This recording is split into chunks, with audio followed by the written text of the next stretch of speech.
Hey, Brent Ehrler here. Let's do a quick little overview of a Wacky rig Senko versus a Neko rig Senko.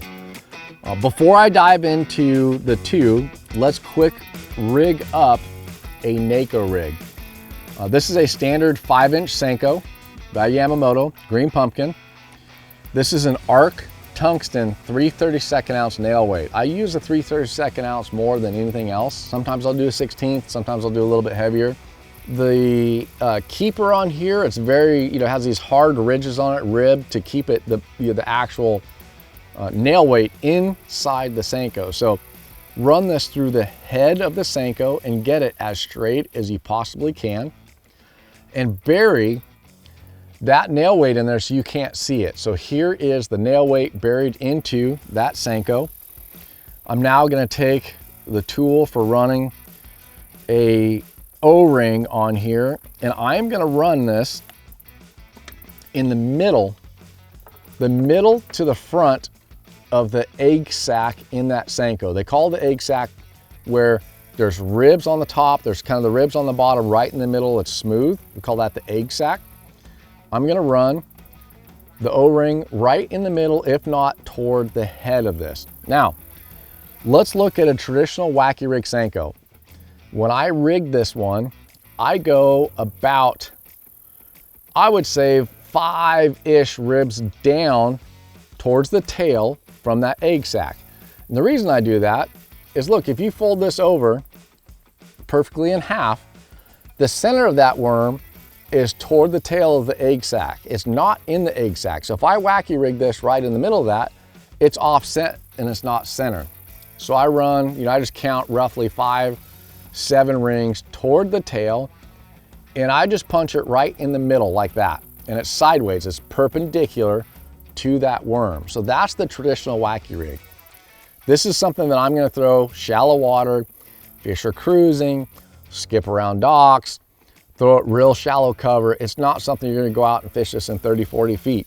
You can, the fish have to be suspended, but the whole key is letting the Senko fall on a slack line and not touching it. When this thing falls by itself, it falls horizontal like this and it wiggles.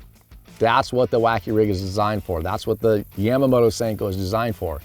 When you're doing nothing, it's doing the work for you and wiggling when it's falling. If I'm fishing deeper and need to fish something like a Texas rig or like a shaky head, I go with a Neko rig that now has the weight in the head of that Yamamoto Senko. I have my O-ring in that egg sac, and here's what's different with a Neko rig versus a Wacky rig.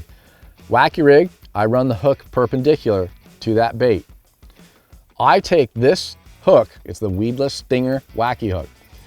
It has the best hook bend for actually landing fish. It has a wire weed guard, so I can not snag in anything I'm casting to. Take this bait, or this hook, I'm gonna turn this back up. Here's the head where the weight is, here's the tail. I'm gonna take this and go head to tail, parallel with that Senko, and I'm going to go under the O-ring and pierce that Senko. So it's not just barely under that O-ring. The reason for that is that if I just go under this O-ring where it's loose and it can spin around, the fish bites this. Well, when they bite it, they fold that bait up, that Senko up, and what will actually happen is when they fold it up, they can actually turn and fold this thing over, so the Senko gets turned on itself onto that hook, and now it is perfectly weedless and fishless. I will not land a fish when it does that because the point of the hook and the barb are buried in that Senko. So take this, parallel, pierce the bait under that O-ring, and now it holds it in place. It does not allow it as easily to spin. So that hook is now under the O-ring, pierced into the bait and sticking out. But here's the concept. This is falling like a Texas rig. Your weight's gonna be here. Like a shaky head, the weight's gonna be here. Your Senko's gonna fall like this.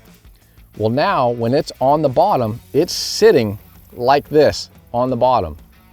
The weight's there, my line's here. When I shake it, it's now a Wacky rig. This worm is doing this every time I shake it. When I pull, it folds that Senko in half, and when I stop, it straightens out. So it's doing this every time I shake that rod, but it's on the bottom. So that is my action. When it falls, it's gonna spiral fall like a Texas rig will, like a shaky head will.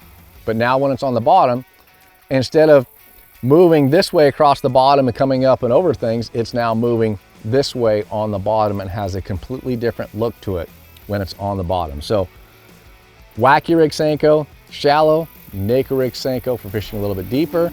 And that's how you rig both of them, and that's how I fish both of them.